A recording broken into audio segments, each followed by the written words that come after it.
impose order on the chaos of organic evolution. You exist because we allow it, and you will end because we demand it. I played every Mass Effect game over 15 years after the first one was released. Here's what I thought about each.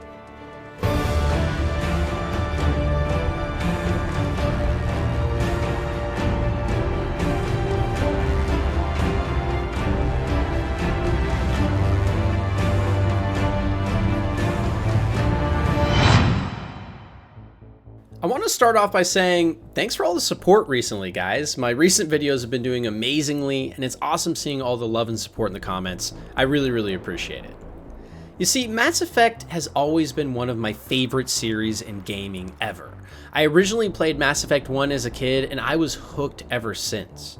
And in a lot of ways, I agree with popular opinion, like Andromeda being the weakest in the series, but in other ways I differ. For example, I don't like Mass Effect 2 very much at all. That's most people's favorites. And it was great finally getting to go back into this series again and relive it and its moments and characters all over again. There's a reason Mass Effect is regarded as one of the greatest gaming series in history. And now that we are on the verge of new and exciting games like Starfield and Mass Effect 4, I think it's time we jump back in and see what made the original trilogy of Mass Effect and Andromeda so damn great. Mass Effect 1 might just be my favorite Mass Effect game. It's between this one and 3. We'll talk about that more later. You see, it captured an essence that none of the other games really managed to, and to this day still has the best moments in the series by far. The game opens up with you as Shepard aboard the Normandy. You're responding to a distress signal on a planet where you eventually discover that Saren, a Spectre on the Council, has gone rogue, and after bringing this information to the Citadel, essentially the hub of all of the Milky Way, you too become a Spectre and the commander of the Normandy ship. This cascades into a grand journey across multiple planets with many characters and story revelations. But that first moment, where you really understand what made this first game so great, is when you land on the Citadel.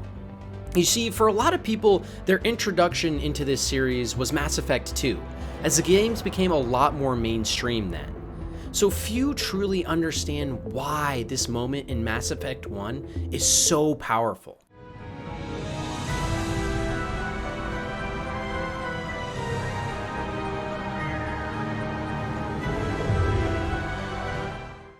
Landing in a completely new and massive location, filled to the brim with neon lights, blindingly clean walls and floors, and a giant, expansive space station to look out onto. It's truly unreal, even to this day, first finding the Citadel and hearing that music as you fly into the massive space station you just found. And more than anything, what the Citadel introduction does so well is it introduces the player to the world and the lore. The main complaint for this section is always about how slow it is, but that's what makes it so great. Mass Effect has such rich lore, races, and backstory that if you are even slightly interested, this is where you fall in love with the universe. Talking to the L-Corps and learning about their homeworld was so fun re-experiencing. Discovering the Blue Asari and how they are all females and can mate with any other alien species. This world building is what makes Mass Effect 1 so great. More than any other game in the series, it isn't afraid of slowing down and just letting the player exist in the universe. You can spend literal hours when you first land just taking in the sights and meeting people and experiencing the world before you even go on your first mission. I loved walking around the Citadel and just looking at random people and locations and imagining what it would have been like to live there, especially as a kid, but even now playing the games again years later, I still have that feeling.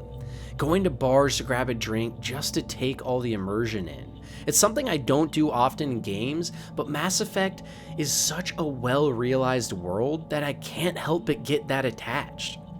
And once you start actually going on missions though, the combat can feel a little old.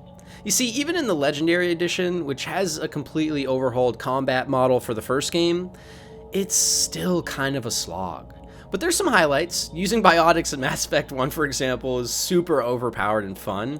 There were many times in my playthrough where I literally hurled little mini-bosses and enemies off the map, and it was just ridiculously overpowered, but it's so fun, and it harkens back to an older time in games when kind of balancing and patching wasn't as prevalent, and you were kind of thrown to just have fun instead. If you're playing Mass Effect 1 for the first time, I definitely recommend going the biotic build in this game because it's just so fun, and you can tell that BioWare had recently finished making KOTOR before Mass Effect 1 because it feels like you're just an insanely powerful force-using Jedi that's unstoppable, and it's awesome. Otherwise though, shooting is fairly bland, enemies are bullet sponges, and the AI is, well, not so great. Honestly, playing through most of the shooting sections just felt like filler to get to the next cool story moment, and there aren't even that many in the game. Luckily for Mass Effect though, it's never really about the combat. And the story of Mass Effect 1 is for sure the best in the series, because of the amazing moments you have throughout. Mass Effect 1 feels a lot more Lovecraftian than the rest of the series, and it's a lot better for it. And on top of that, it's more open too. It's the only game in the series where you can land on multiple random planets and simply drive around and explore.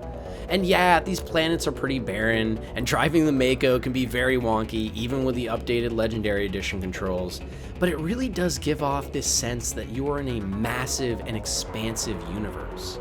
Every other Mass Effect game after this tells stories of what's going on in the universe through dialogue and world building, but Mass Effect 1 is the only one that actually shows you. Even though it gets boring doing all these side quests in the game quickly because of how copy-paste they are, going from barren, boring planet to barren, boring planet, there is a sense of magic that it just lets you do it though. And the latter entries in this series lose that guiding light. And that is really how I'd sum up Mass Effect 1. It's all about those magical moments. From first discovering the Citadel, discovering the Prothean ruins for the first time, and learning of the ancient cycle where advanced machine race of Reapers purged the galaxy of all intelligent life. The first talk with Sovereign on Vermeer, discovering the Rachni Queen in Peak 15 on Noveria. These are some of the coolest, scariest, and deep sci-fi moments we never see in Mass Effect again. Like finding an Asari being mind-controlled by a giant Cthulhian monster called the Thorium that is shrouded in mystery that we never quite get the answers to. Or fighting through a damaged citadel in zero-G space at the very end of the game. It's this type of world building and more macabre storytelling that makes Mass Effect so unique. Every Mass Effect game after this has better production values, more engaging combat, and a bigger fan base. We'll get to that. But none even come close to the magic of Mass Effect 1, because it was our first introduction to this universe, and it told a complete and amazing story of the hero of Shepard being born to fight the greatest threat the galaxy's ever seen. It's the first time we meet characters like Rex, Garrus, Tali, and Liara. It provided vivid and amazing world building that made you want to sit back and take it all in. It didn't matter that the game lacked in so many other areas that the new ones don't, because it got the most important aspects of a Mass Effect game so right. It felt like a new type of sci-fi game. It felt unique, and as the series progressed, it lost some of that trying to trace trends in the industry. You see, Mass Effect 1 provided so many interesting decisions that affected the game down the road, which really set the stakes high, especially when the first game released and we were told our decisions would matter up until the end of the trilogy. It perfectly tees up the series to be an absolutely amazing experience afterwards. Sadly though, this game was followed up by Mass Effect 2, and contrary to popular opinion, I actually think that Mass Effect 2 isn't nearly as good as people make it out to be, and lost a lot of what made the first game so amazing and revolutionary. Mass Effect 2 is a lot of people's favorite in the series, and if I had to take a guess why, it's because it has the most characters, and a lot of them are super memorable and fan favorites. But with all of these new characters and all the arcs the script has to juggle, the main plot and the world loses out this time. You see, Mass 2 actually has a really great start, just like the first game.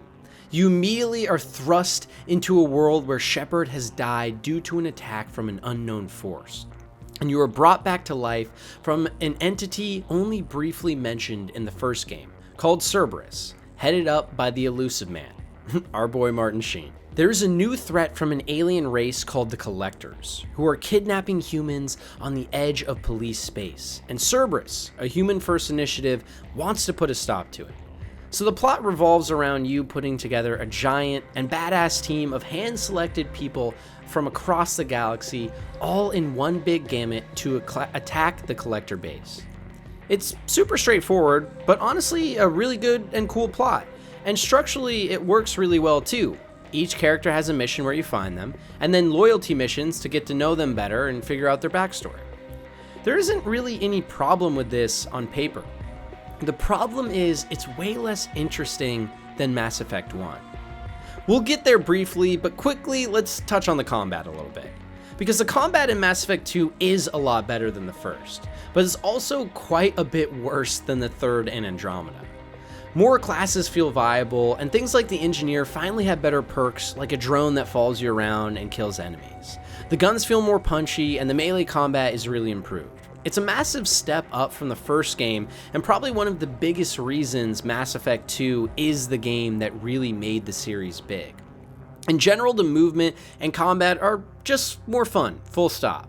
And while I miss a little bit of the jankiness of biotic powers in the first game, it's just a way better cover shooter this time. And the team at BioWare was obviously taking cues from the biggest third-person shooters at the time, like Gears of War. But once again, the core of what makes Mass Effect games great was never the combat. It's the world and the story around it. There's a handful of cool locations and moments in this game, but for me at least, they just didn't hit as hard as the first. For example, landing on Omega for the first time and seeing a more grungy and dark part of the Mass Effect universe was awesome, but it just doesn't have that sense of wonder and mystery that the first game had in its locations. It's really hard to get that across in a video or just talking about it, but if you play these games for the first time, it's almost a sort of tribal and mystical experience when you're playing the first game. Everything feels really alien and weird and unexplored. But in Mass Effect 2, it feels mainstream, is probably the best way to put it. It's like walking down a bad part of New York when you're in Omega. It feels more cookie cutter and like less obscure sci-fi. And for me at least, it just doesn't work as well. And that goes for the missions too. The side quests are better than everything in Mass Effect 1 Side Quest Rise, because the side quests in the first game are extremely bland, except for one where you find a fanatical cult. That one was pretty cool. But they are missing that sense of exploration from the first. For example, in Mass Effect 2, there's so many loyalty missions for all your crew, where you get to travel to these cool new locations and see these interesting stories unfold, but they just aren't as impactful. You get to a point where you just feel like you're babysitting this big awesome crew, which is cool, but I miss those more mysterious and slow moments from the first game. Rescuing Jack from a high security prison built into a giant space station is really cool, and the mission is really fun. But moments like that aren't what make Mass Effect great, at least for me. Helping Mordin on Tuchanka is another great example of a super cool mission where you get to go visit the Krogan homeworld and learn more about the genophage that is killing all of their species. The mission's well structured, the writing is good, the combat is awesome, with some great set pieces, but at the end of the day, it's just another loyalty mission helping another person I just met out. And yeah, that person happens to be a great character with a great arc. But where is all the cool moments from the first game?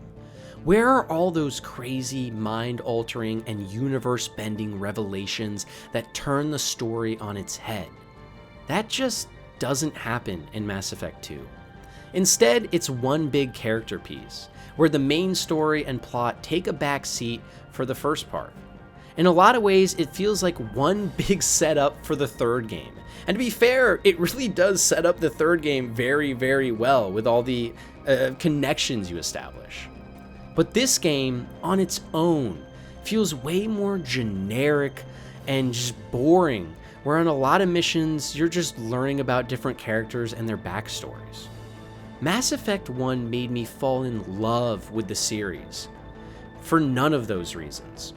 For as much as I love the characters from the first game, and trust me, I do, the sense of wonder and excitement from the series, for me, always came more from the main plot and the Reapers and the revelations you had along the way of greater powers being out there. And in Mass Effect 2, that is sorely lacking. I just wish there was more to the main plot in this game. Like when you first invade a collector ship and see the weird, twisted insides. And of course, at the end of the game, when we take the entire crew on one big suicide mission. That was one of the biggest selling points of this game on release, and for good reason.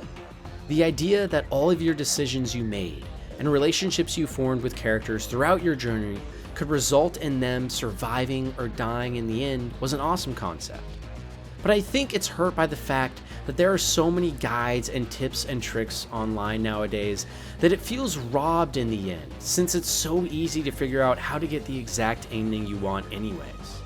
And yeah, maybe that's a controversial take I had playing Mass Effect 2 again, but I just don't remember it being nearly as good as when I first played it. Thane and Mordin are still the GOATs, but in general, gaming has just come so far now that the performances here across the board for most characters don't hit quite as hard. They're great, don't get me wrong, but when I play Mass Effect 2 right now, after playing a game like Cyberpunk 2077, if I'm being honest, it just doesn't compare. This great character piece game that was so lauded on release has definitely lost some of its selling point with me. Now that newer games with higher budgets just do it better, if I'm being honest. Mass Effect 2 is a good game. It just isn't a great Mass Effect game. So now we're on to Mass Effect 3, one of, if not the most divisive game in the series. It feels like you either love it or hate it, and for me, I'm definitely the former. You see, Mass Effect 3 gets a lot of hate because of the ending, but I think so many people forget just how amazing the rest of the game is besides that. Mass Effect 3 brings the series back to its roots with a heavier focus on the Reapers, the galaxy, political intrigue, and just good old-fashioned BioWare world building. You start the game off once again with the stakes high.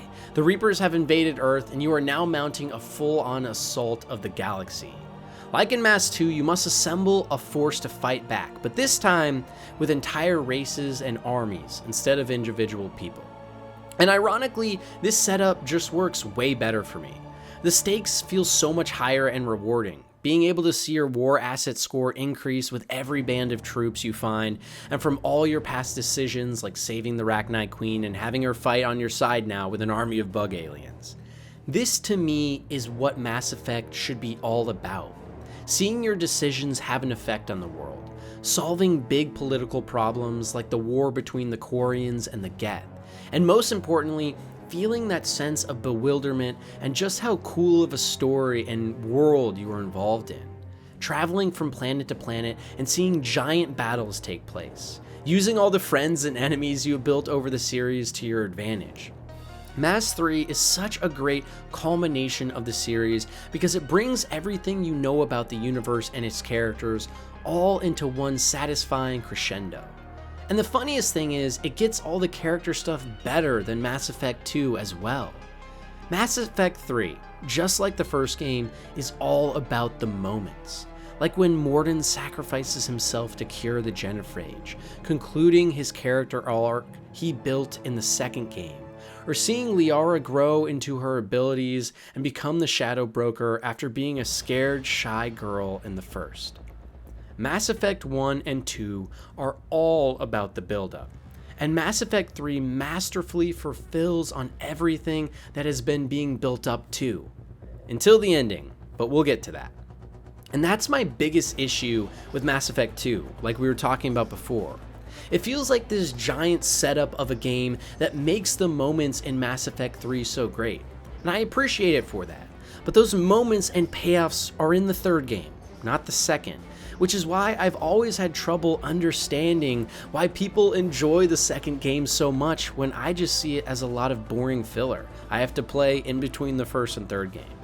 Because the first game also had the luxury of being new and introducing the world, and the third got to have all the payoff moments.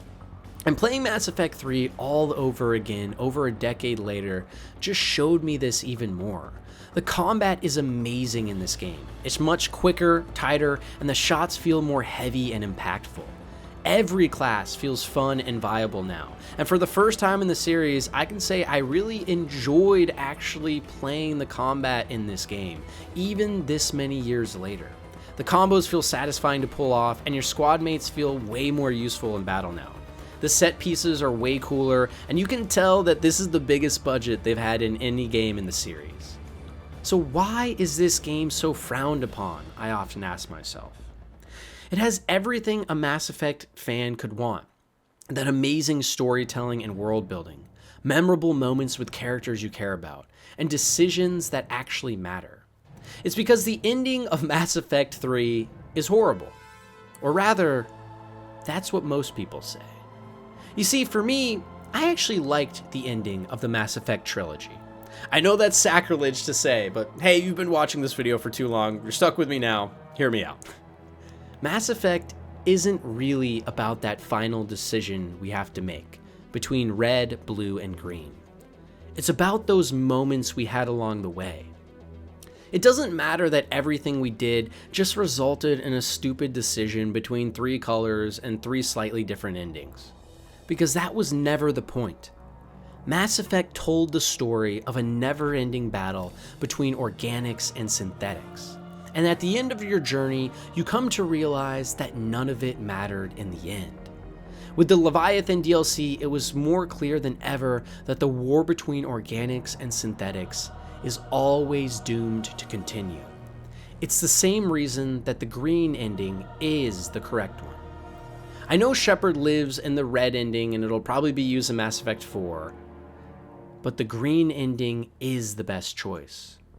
There's been countless millennia where the Reapers have killed off intelligent organic life. But what people don't realize is by destroying the Reapers, we don't solve that problem. There will always be another great organic race that builds a sentient AI with the directive to protect themselves. And the AI will inevitably learn that the only way to protect something as chaotic as organic life is to destroy all of it. That is the biggest lesson and takeaway of the Mass Effect series. And it's why the green synthesis ending is the only one that makes sense, because it sets us on a scary new path, but one that dooms us into a life undiscovered. And there's nothing more human than that. Mass Effect 3 is by far the most fun game of the original trilogy. It has some of the best moments, barring a couple from the original game, and it ties together so many different plot points and character arcs that it should be lauded regardless of how you feel about the ending. It was an amazing way to finish off one of the greatest sci-fi universes ever. And on top of this, the third game has some of the best DLC in the series. This was my first time playing the Citadel DLC and having a final send-off with all the characters I loved, and it was an amazing way to use those final moments. But in a lot of ways too, Mass Effect has aged. If I'm being completely honest, the characters and writing isn't as good as I remember. It's great, and it's hitting me hard going back to these moments I had as a kid. But personally, I feel recent games like The Witcher and Cyberpunk have made Mass Effect in retrospect not feel as great. However, nothing comes close to the original Mass Effect trilogy in that sense of wonder it gave to us, to explore the stars and venture forth into a brand new galaxy, one which we have never seen before, and to leave a mark on a universe drenched in lore and intrigue, as our Commander Shepard. If I had to rank them all in the original trilogy, I would probably say Mass Effect 1 is slightly better than 3, which is much, much better than 2. But each game had its ups and downs, and each added tremendously to a story and characters that all should be loved and beloved for years to come. And last, and in this case certainly least, we have Mass Effect Andromeda. And honestly, this section will probably be the shortest because, well, I don't have a lot to say about Andromeda. I think the idea on paper is absolutely amazing. The story that there was an initiative to send arcs of each alien race to a new galaxy in case the Reapers succeeded in destroying our own is such an awesome sci-fi concept. But the problem with Andromeda all comes down to the execution. Walking around the arcs immediately just feels like a worse version of Mass Effect 1. In all honesty, most of this game just feels like a worse version of the originals, and nowhere is that more evident than the writing and storytelling. I genuinely just don't like any of the writing in this game, and playing it again, I was reminded of that over and over again. The animations feel stiff and weird, as we all know from the memes, but even more weirdly, they had this down in the original trilogy and just made it worse here. The characters are all forgettable. I literally don't like any of them, not a single one, for any reason, literally. And I'm the type of gamer that is super optimistic usually, about even games that people hate. I mean, hell, how many times have I mentioned Cyberpunk 2077 in this video alone? But truly every character and every second I had to speak to anyone in this game was pain. The writing felt so boring, uninspired, and dull. The quests were for the most part uninteresting, and while there was some interesting ideas with the Ket and the Scourge, for the most part it was super generic bad guys doing bad guy things. The presentation was great though. The graphics in Mass Effect have never looked better than this game, and the combat was, in my opinion, awesome. I really enjoyed the combat in Mass Effect 3, as I alluded to in the last section as well, but here I would say Andromeda's is slightly better. The Mako driving was finally perfected, and some set pieces and underground sections in ancient alien catacombs were breathtaking. But none of that matters when combat was never the selling point of Mass Effect in the first place. We already have a lot of games with awesome gameplay. The story of uncovering what the Ket were up to with the Angara is just so bland. There are interesting moments like learning about the Ket's research and into the Scourge and the truth behind the Angara's inception, but none of it matters because we don't care. I didn't care replaying this game. The game never gives you a reason to. There are multiple beautiful planets with engaging encounters and a big open world, but the actual world building and storytelling is so lacking that I don't care about a single thing I'm doing, even playing this game years later past the controversy. Mass Effect 1 in a lot of ways is the polar opposite of this game. Its combat is a little wonky, its graphics are dated, many of the gameplay systems are archaic now, but it got what mattered most, providing the player with a truly deep and interesting world worth getting lost in. Andromeda fixed all the issues that plagued the first trilogy, but forgot to include all the stuff that made us even fall in love with the games in the first place. And it's so sad because Andromeda had so much potential. The idea behind the game is amazing, and it was an opportunity to discover an entirely new galaxy with all new aliens and stories to tell. But instead, it was mostly just the same races we already knew, with similar problems we already saw in the original trilogy, but now handled worse. I wish I could like Andromeda, especially because of how much I enjoyed playing the original trilogy, but it just sucks. The fans got a lot wrong about Mass Effect, especially looking back on it and playing it a decade later in retrospect. But they sure knew what they were talking about with Andromeda. There's a reason that over a decade after the original trilogy completed, we still talk about Mass Effect. It's not just the greatest sci-fi gaming series of all time, but just one of the greatest gaming series of all time, full stop. It was BioWare at their peak, on the tails of KOTOR and Jade Empire, and just before Dragon Age.